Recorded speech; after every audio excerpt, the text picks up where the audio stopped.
Sure. Ready to rock.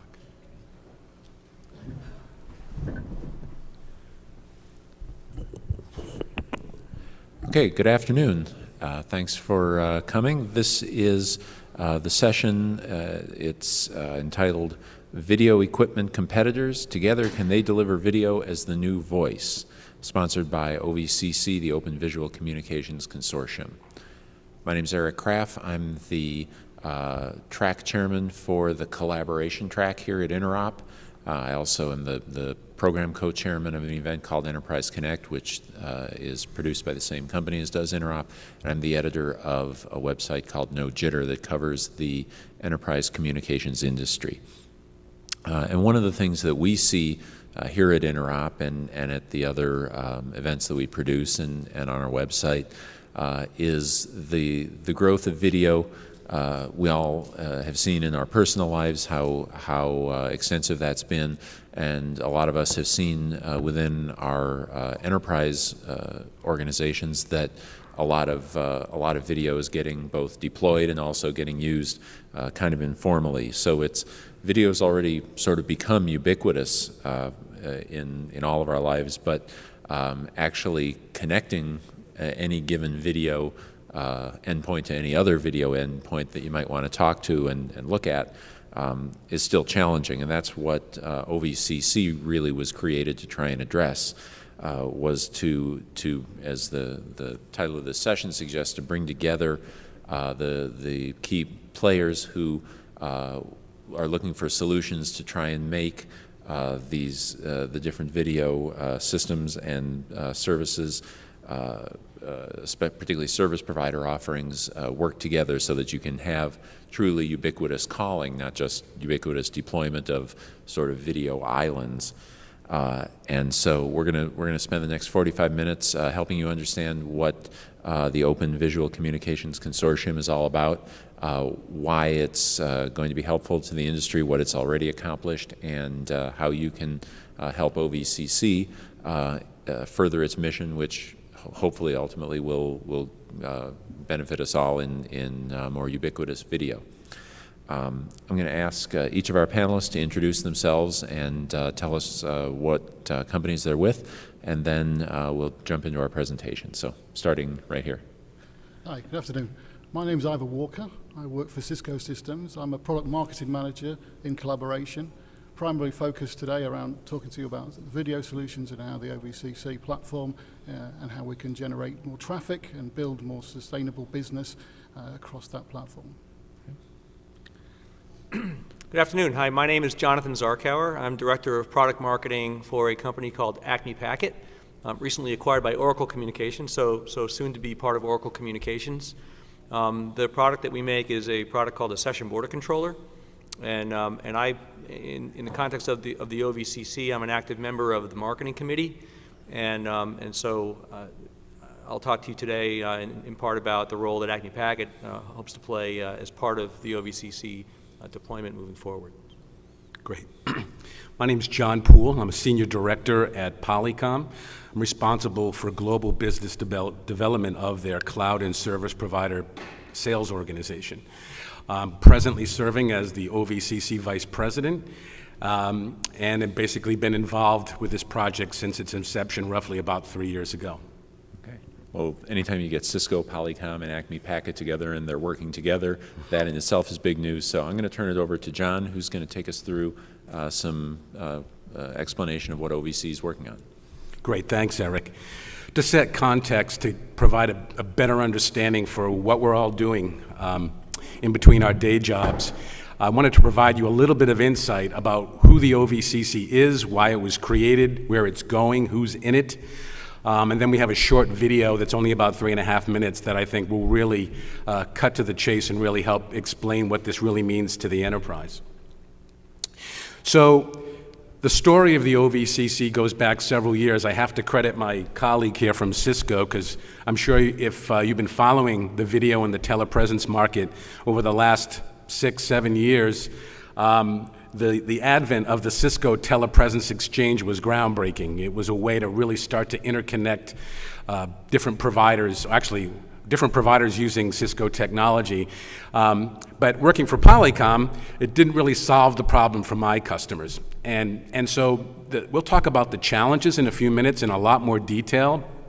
But what the customers were asking, what I heard them asking for, and I think a lot of our other colleagues were hearing their enterprise customers asking for, was, how can you solve these problems for me today? So first, how do you solve the interoperability challenge? I've bought Radvision, Polycom, Tandberg, Cisco. Sometimes I have to use different devices to be able to talk to other devices. So how can you simplify that for me so I can pick whatever device I want to use and be assured that whatever the others are going to be using will be compatible and interoperable? So that's the number one thing they were asking for. They said, I want to accelerate my return on investment. A video investment is a significant investment, and to use it strictly internally, it's not quite solving the entire problem. It's like buying a PBX and not being able to call the rest of the world using the handsets that you have attached to your PBX.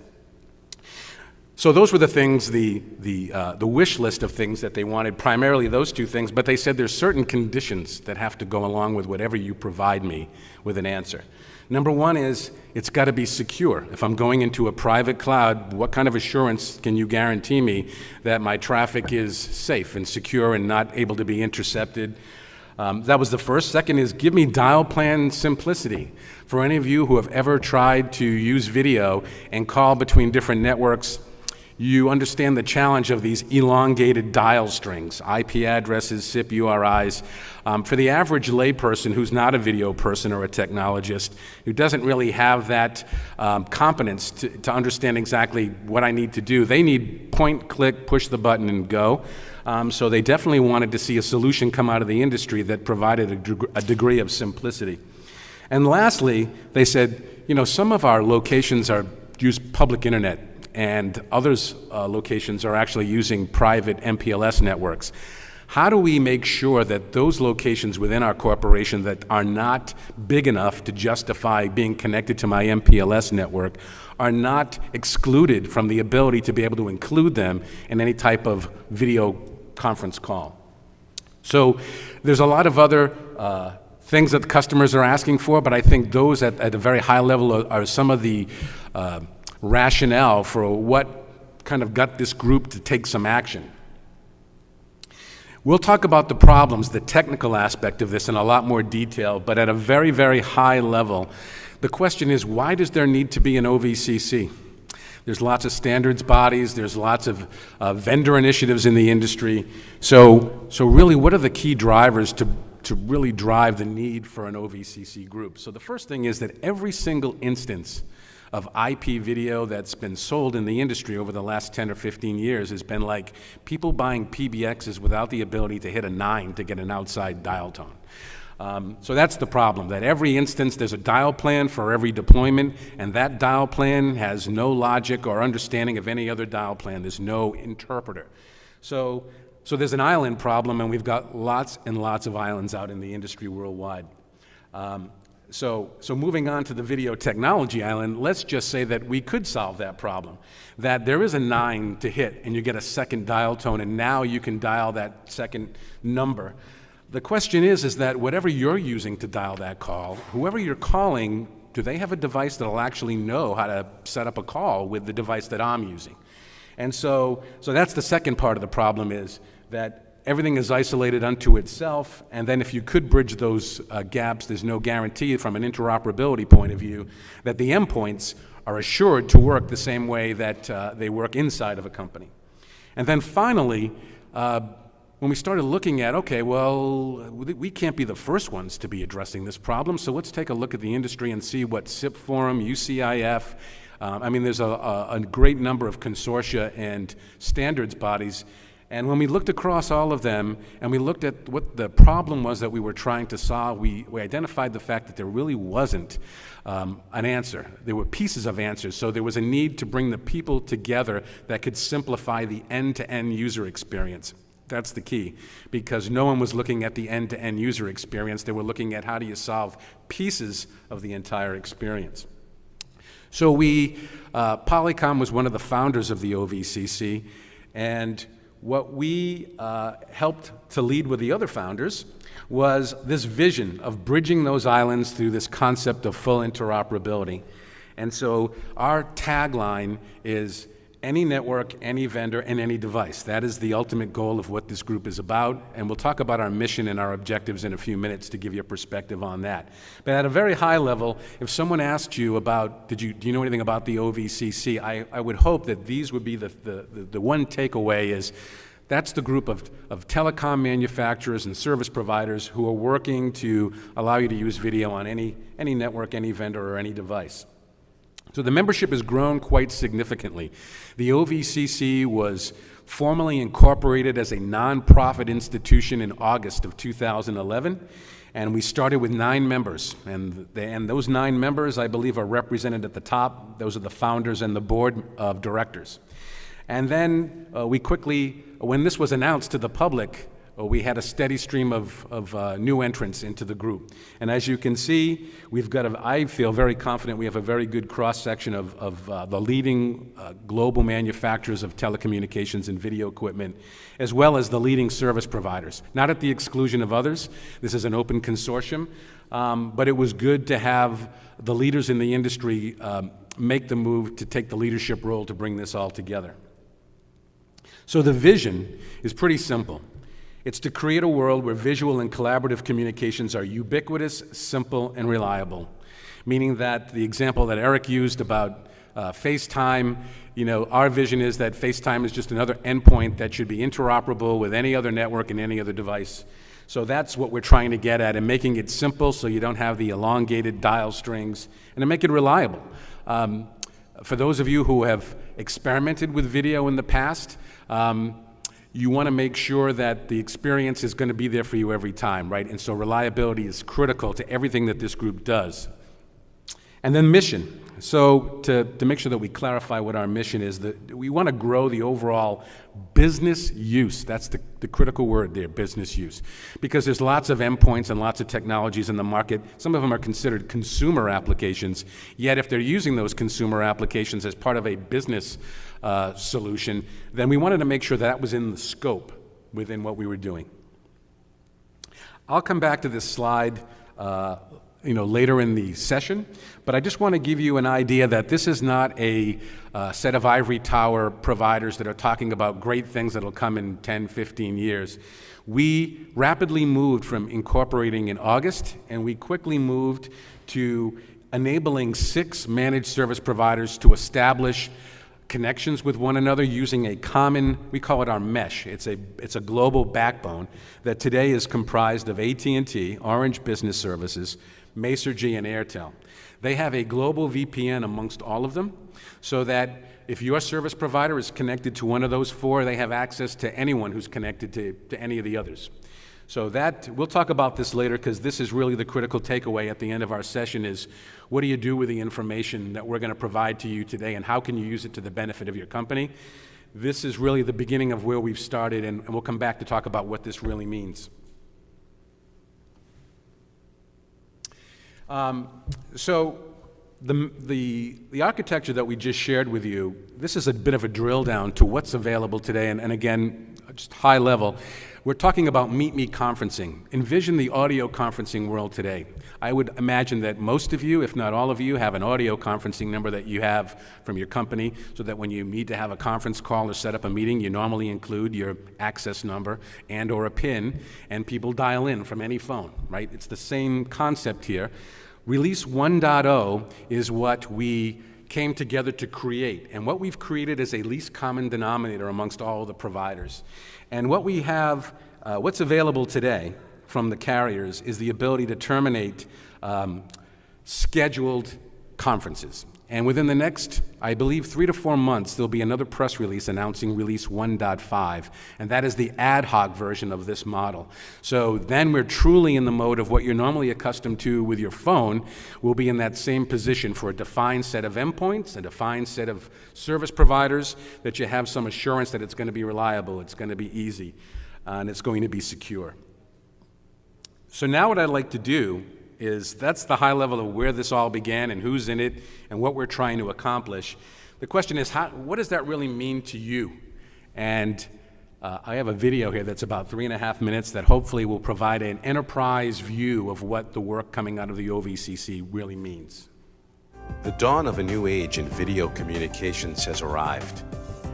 The way we work, serve our customers, and drive the global economy is all about to undergo an unprecedented transformation. The staple of business communication is the telephone. If you select a phone, any phone at all, and dial, you'll have no worry as to the manufacturer, the type of phone, or network providers that are used in the completion of the call.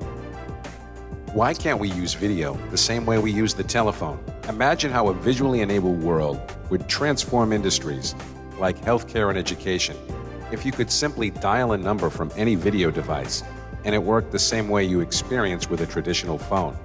The transformation to this new communication age is now underway with the emergence of an organization assembled to specifically address the requirements needed to enable video communication with the same ease and simplicity as a common phone call. The human appetite for communication is very strong. And I do believe that video, this personal, visual ability of video conference will change the world. For us, really, the benefit of OVCC is that we're bringing everybody together, we're setting common standards, common objectives, common processes, and it's allowing us to really accelerate the interconnection of our networks and therefore provide the service to the end customers much faster than we would have done.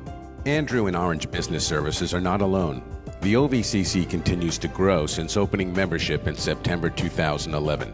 Industry leaders of all shapes and sizes are joining the OVCC and preparing to take their customers into the next generation of ubiquitous visual communications. The OVCC world of the future looks like a world of simplicity, whereby visual communications become prevalent for everyone, and the user's ability to join their meetings and to have meetings are much more simple than today. OVCC is delivering interoperable, interconnected video to any enterprise, anytime, via any device. And this is the beauty of OVCC. The visual transformation of the global workplace will touch every aspect of our daily lives. From patients needing a remote diagnosis, to students learning and participating in world events, to manufacturers, banks, architectural organizations. Everywhere where audio communications exist today, video is emerging and opening new opportunities to improve the world and enhance industries and lives alike. The transformation of our society to an age where video communication saves lives, educates new generations of students, and accelerates the speed of business and commerce is now underway. The Open Visual Communications Consortium is leading the industry transformation to a new tomorrow, a tomorrow that you can see as well as hear. OVCC. Any device, any vendor, any network. Well, as you can see, when you convert a QuickTime file into Windows Media, you sometimes have lip sync issues. But I will tell you that if you'd like to see a much cleaner version of that, ovcc.net is the organization's website. That video is on our homepage. But that, for us, tells the story of what the enterprise should perceive in terms of what the OVCC provides to you in your business. So, Eric, I'll turn things back over to you. Okay, thanks very much. And I want to now maybe drill down a little bit and talk specifically about what problems you guys are working on solving and how you're doing it. So let me maybe start with Ivor. What exactly is the problem that's being solved? We know at a high level we've identified it, but what is it in detail? Yeah, the problem we all try to solve as manufacturers is the customer problem. It's the use case. It's what do you want to do and how do you want to do it? And in fact, we grew this problem together, both you and ourselves, in the sense that we drove you to a business video environment where you and your core business grew the processes and the values around it and the ability to have those very high-level conversations between businesses and between yourselves. And we as the manufacturer drove that message out to you, and what happened was you became an island unto yourself because it was so large now that you found that this was an integral part of your business and you needed to communicate with someone. You needed to get access to more people. And it became frustrating to have to press that button and to know that there wasn't someone at the end. how many CEOs have we spoken to over the years who've said to us, look, really like what you've got, it's excellent within my company, but I'm really struggling to actually find a use case beyond that. And the geographical use case is probably the only ones I'm going to work with. But we always had the vision as manufacturers to really bring about a pervasive market where we just didn't think about the way that we communicated, because the way to communicate was a visual way, because it's the way we communicate in everything else we do, and it's the way that everything else is driven today. And to see it diminish because we weren't able to provide that capability of that full interworking, interoperability, and the geographical reach across every single provider was more and more frustrating to all of us. And so that's been the fundamental problem that's been driving this industry. Makes sense. No, sure. I mean, yeah, so from an Acme Packet perspective, first of all, I just want to say that when I see the title of the session here, Video Equipment Competitors, first of all, I mean, I don't necessarily see these guys as competitors to us. I purely see this as complementary, but clearly, there are endpoint manufacturers who compete, there are service providers that compete in this space. So the problem, the way that Acme Packet saw us, and I think really the primary driver for us getting involved in the OVCC is really a couple of things. First of all, since the inception of our company, we've been helping service providers solve problems related to their use of IP-enabled real-time communication services, primarily VoIP. So we simply see the video problem as a sort of a more complex and multidimensional extension to the same types of problems that we've seen in IP telephony really since the get-go. There are issues around signaling, but in particular there are issues around the delivery of RTP media, and particularly because the media flows within video are much more complex, they're much more bandwidth intensive, the codecs are more complex, and there are different levels. I mean, video communications obviously includes audio RTP flows, video RTP flows, as well as potentially data RTP flows in the sense of collaboration. So, we saw the problem as something as more of a control plane problem. So how do we get a grouping of service providers and a grouping of endpoint manufacturers? What sort of a role can we play as a manufacturer of equipment that solves some of these control plane issues to come together and make it all work? So for us, becoming a member of the OVCC was just really a natural extension of what we do. And like what I've referred to, I mean, the way that we communicate with one another is fundamentally changing. It has been changing over the past several years. It's going to continue to change over the next several years. And I think all of us see each other, not necessarily as competitors in this, but I think we all share a common vision about the way that we want to enable enterprises to communicate both amongst themselves and also with business partners. So that's the problem that we're trying to solve at the end of the day, is how to create more of a global service, a ubiquity, if you will, that is secure, that does deliver the types of simplicity that we talked about before. So that was really the primary motivator for Acme Packet joining the OVCC. Great. I'll just tag on a little bit to that by saying that if you think about where you get your dial tone today to be able to call one another, you get that from your service provider. So when we were building the OVCC, in order to bring all these competitors, all these service providers together, the very first requirement they said is, I have to use what I have. I'm not going to make new capital investments in order to participate. So right there, the gauntlet was laid down that interoperability was going to be a fundamental part of what we do. And so if you think about how does one service provider take their video customers and enable another service provider to be able to send calls back and forth, there were 4 aspects of that problem that this group started to look at solving. One was the interconnection. So the 2 problems, I think, to take a step back is if you want a QoS connection and not an internet-based connection, and you want a highly secure connection, the things that you need to do to enable that, one is you have to solve the interconnection problem. How do you make sure you get QoS from your private network all the way through a network to get to somebody else's? So we had to solve that. We created the mesh to be able to do that. Then we had signaling and addressing. SIP, 323, I mean, there's a litany of different protocols out there, so the question is, what are we all going to agree on signaling between one another? And how are we going to address addressing?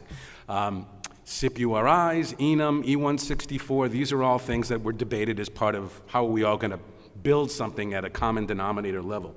The fourth problem we were solving was the interoperability problem. And it's not, does Polycom gear work with Cisco gear?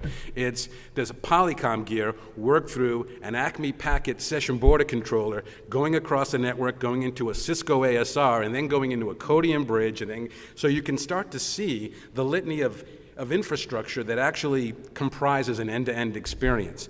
And so there had to be something solved for that interoperability, and not just endpoint to endpoint, but endpoints through different combinations of network infrastructure, since some types of infrastructure provide greater functionality than others. And lastly was service coordination. In other words, Eric sends me his OVCC VMR, his video meeting room number, and I call it and I can't get in.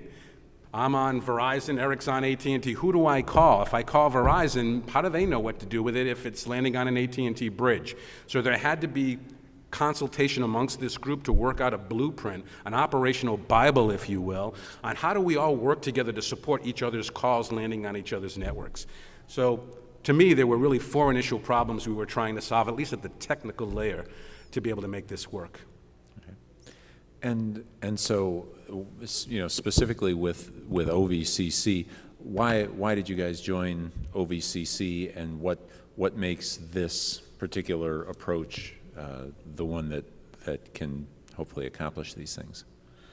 Well, I think I'll go back and credit my competitor with initializing this particular forum, because we in Cisco at that time, were actually looking at multiple different committees and how we could be part of those standard bodies, because we saw this, and it still is, primarily a service provider problem when it comes to interconnecting many disparate networks. And make no bones about it, they own the network, they understand the network, they have the QoS capabilities and billing mechanisms, they have all those capabilities within their organization.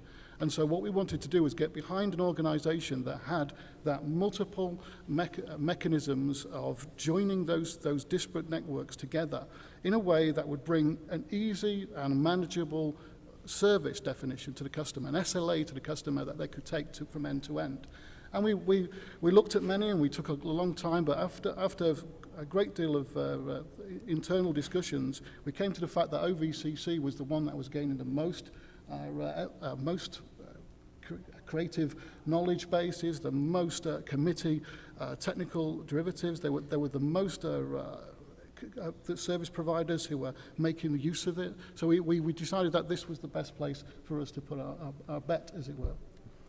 Yeah, I mean, when we were sort of taking a look at this as well, you know, and I can speak from my own standpoint in particular.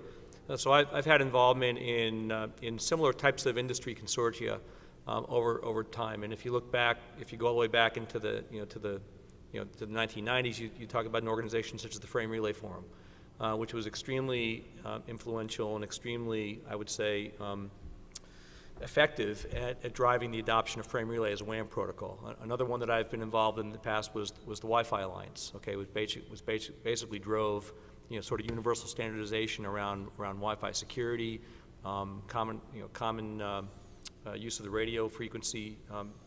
None of those organizations, Frame Relay Forum, Wi-Fi Alliance, and others that have been successful, were standards bodies per se.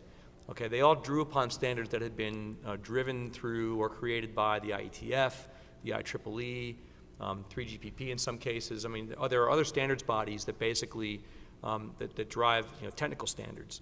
What we saw with the OVCC was basically not a standards body, but basically an organization that would come together as vendors and create a set of best common practices, implementation agreements, business level agreements. Actually, John just mentioned a really important one just a second ago in terms of, you know, how to handle specific use case scenarios, you know, where video calls landed on somebody else's bridge in a different service provider. So that's really not about standards. That's more about driving, you know, a common way to look at things.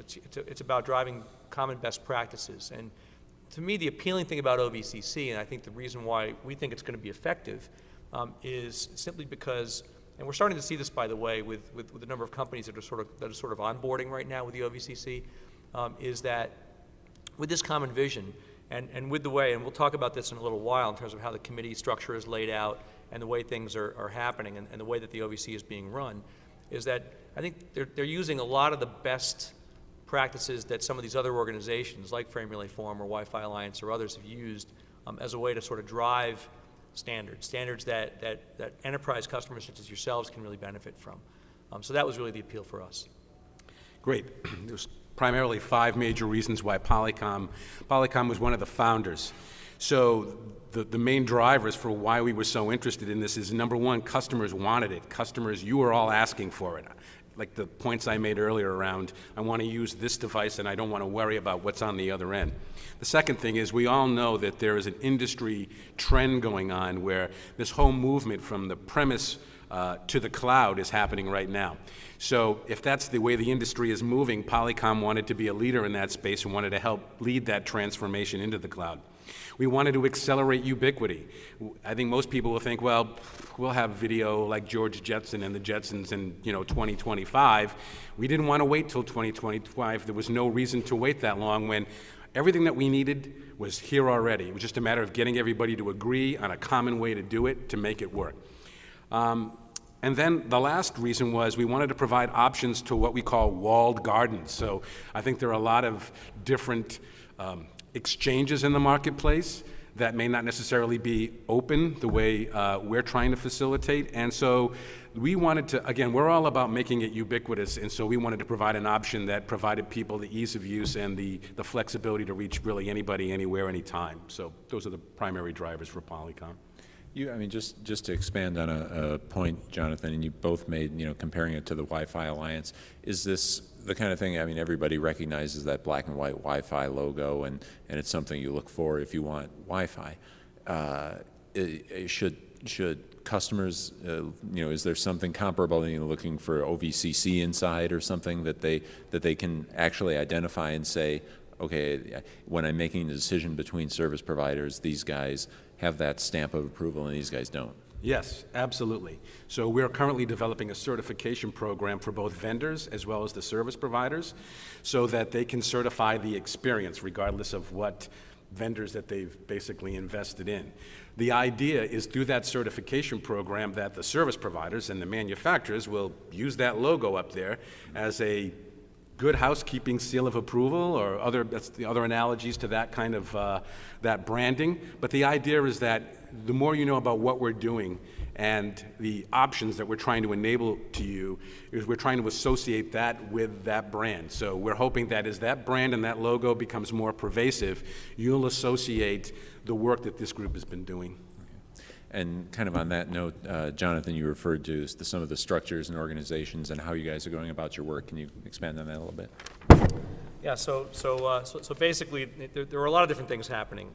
From a marketing standpoint, there are a number of awareness campaigns. This is actually sort of a prime example. And by the way, I hope that those of you in the audience who are here, I hope the session sort of is meeting your objectives in terms of what you thought we were going to talk about. But one of our goals, quite frankly, I think was we're trying to create awareness of this as a solution for you. So that's so market awareness campaigns, press releases, et cetera. John might want to add some things to that as well. There are also a number of committees really dealing with standards and certification programs. Ivor's actually a key member in that. I think he can talk probably more about some of the specifics about what are happening today. Obviously, we've already driven the 1.0 standard. We're moving rapidly towards adoption of 1.5. So the work in the technical bodies, the work towards getting the certifications set up and established. All those things are happening in real time. I think one of the things that's been effective also is that the OVCC is really being driven.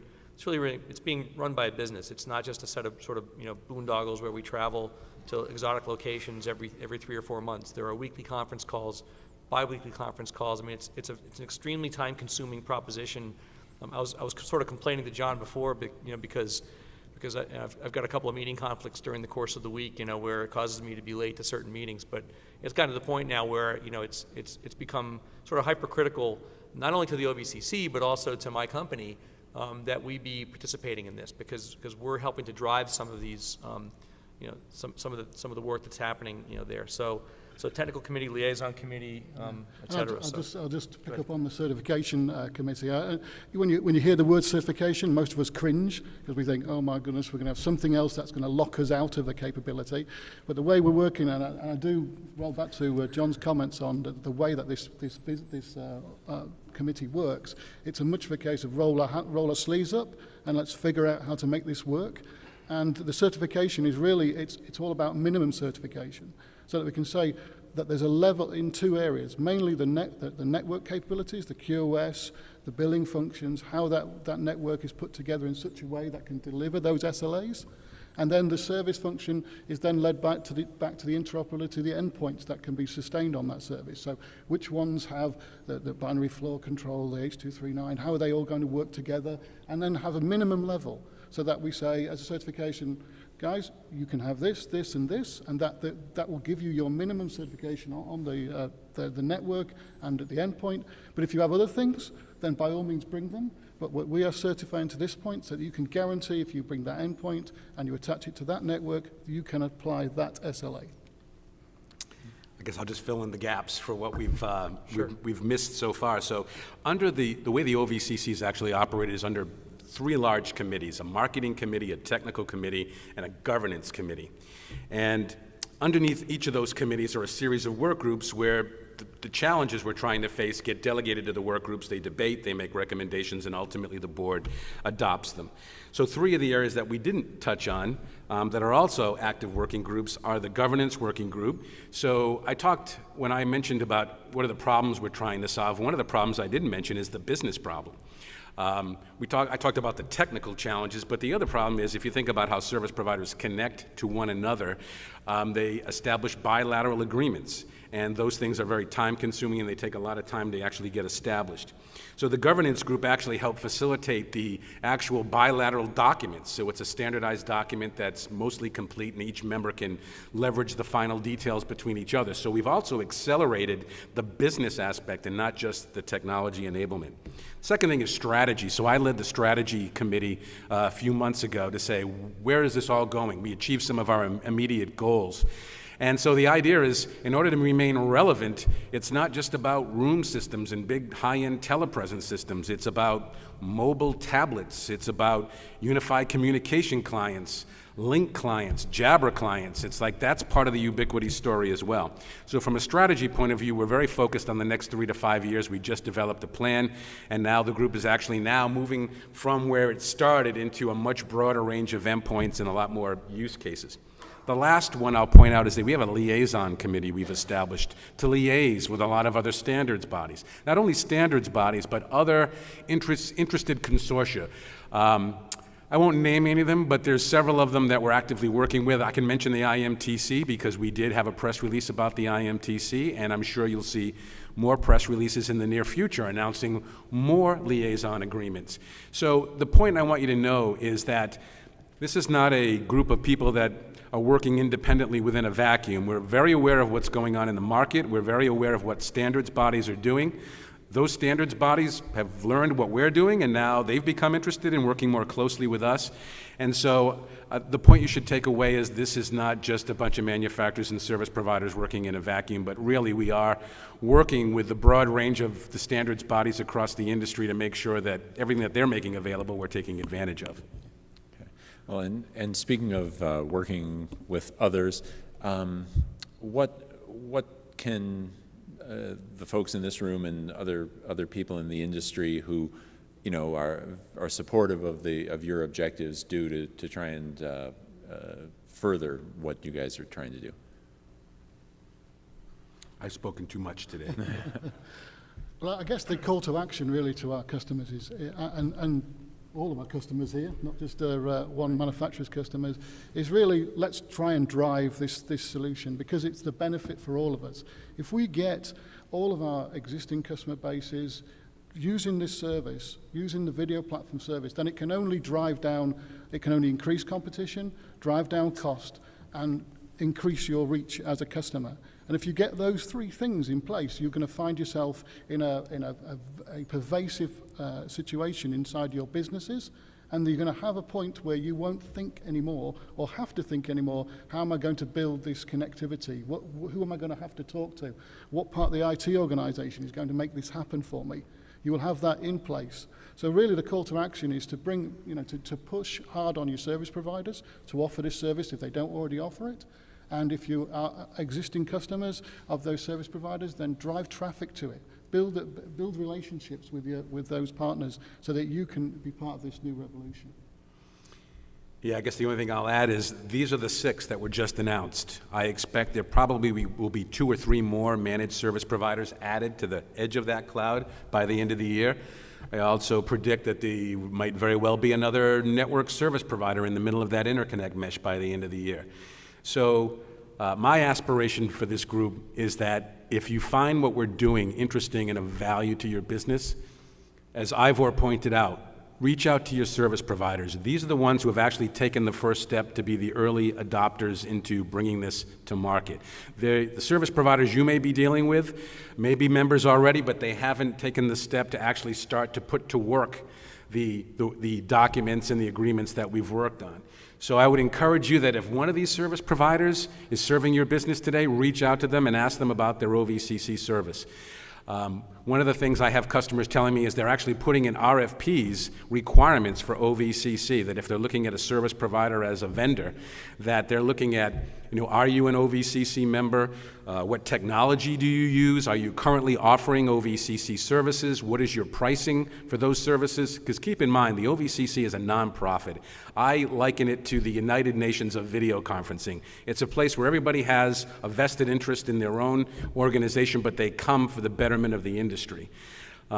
So those are the things that I would recommend that you do is ask those questions, put them in RFPs, and wait out the future of your communications plan and your unified communication plan, and make the OVCC an integral part of how you're building your strategy going forward. That would be my ask.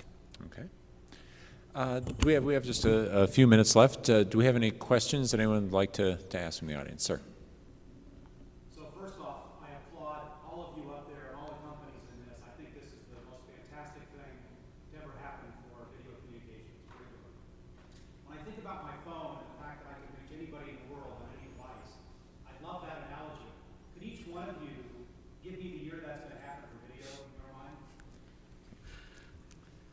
We'll start at that end.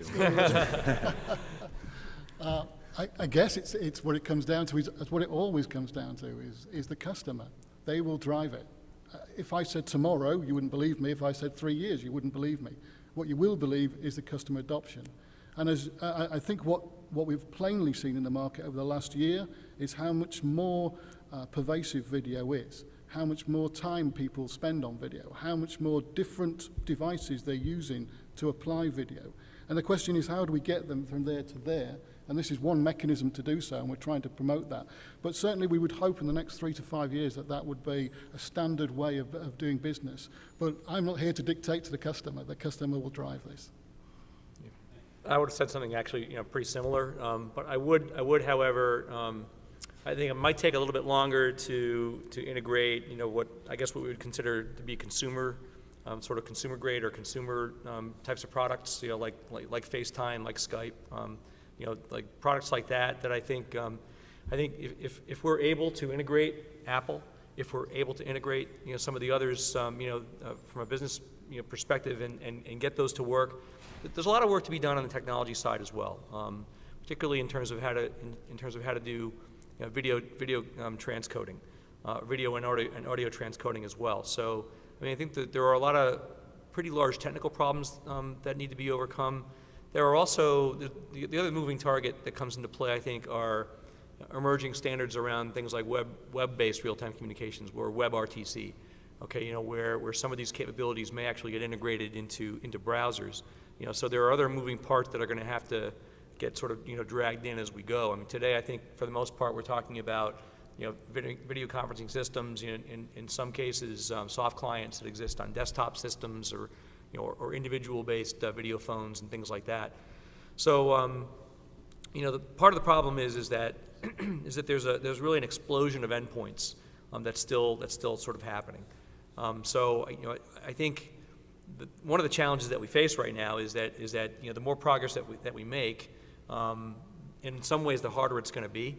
But I would actually argue that if we continue at the same pace that we're going right now, I would say within 3 to 5 years, we could have a somewhat of a quorum, at least from a business services standpoint. Yeah, I think I'd agree with that too. 3 to 5 years. I mentioned that we have a strategy that we've just recently put together for the next 3 to 5 years. Part of that includes the ability to make point-to-point calls and achieve all the interoperability testing that we need to do to make that vision real. But it will take time. I think what you see in the OVCC is a representation of the largest providers and manufacturers, but as you probably are aware, there's lots of other manufacturers who have similar products. And in order to make video ubiquitous, we've got to make sure that they understand that OVCC is an option for them as well. So I think we still have more work to do to attract additional manufacturers to the work that we're doing, but it's definitely within our scope of what we're aiming for is to make that a reality in 3 to 5 years. And my answer is August 21st, 2017. Not to get too precise. I just wrote that down. And that's my wife's birthday, by the way. Wow. And with that, we're out of time. I'd like to thank our panel. I'd like to thank you folks for listening and encourage you again to communicate with them and communicate with your own constituencies to talk up the work that OVCC is doing. It's really critical work to make video really achieve the potential that it's got, and thanks to you gentlemen for explaining it all. Thanks, Eric. Thank you. Thanks.